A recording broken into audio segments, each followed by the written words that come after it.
Keys బయటికి నేనే తీశానండి, కానీ పిల్లలకి నేను ఇవ్వలేదు. అసలు కీస్ ఎందుకు బయటికి తీసావు? అంటే అది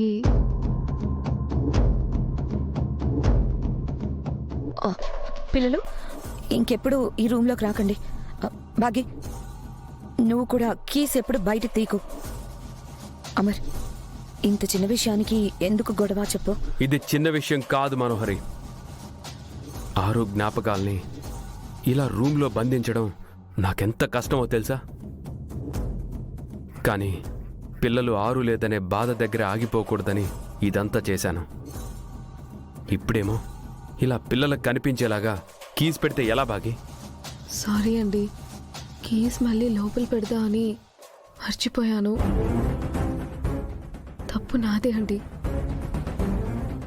లేదు డాడ్, ఇందులో మిస్ అమ్మ తప్పేమీ లేదు. కీస్ కనిపించగానే మేమే తీసుకుని వచ్చేసాం. తప్పు మాదే డాడ్, మిస్ అమ్మనే మనకండి.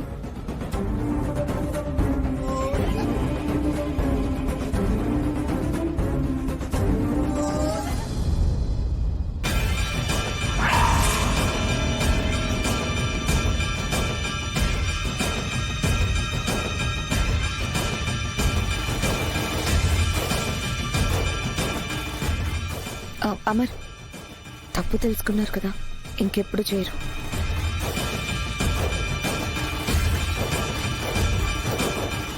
సారీ అండి. పిల్లలు ఇలా రండి.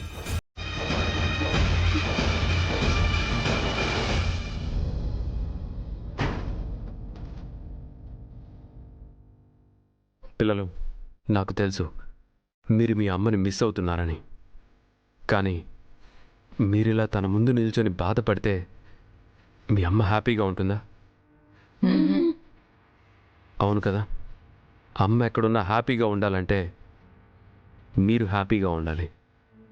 బాగా చదువుకోవాలి, సరేనా?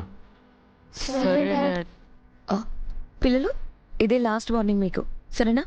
సరే, మీ రూమ్కి వెళ్ళండి. బాగి, పిల్లల్ని తీసుకోండి.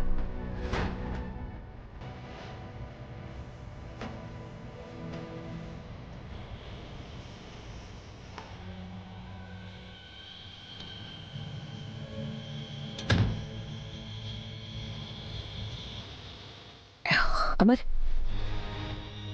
ఇదిగో కీస్ నీ దగ్గర పెట్టుకో. ఎవ్వరికి ఇవ్వకు, అసలు ఎవ్వరికి కనిపించనివ్వకు.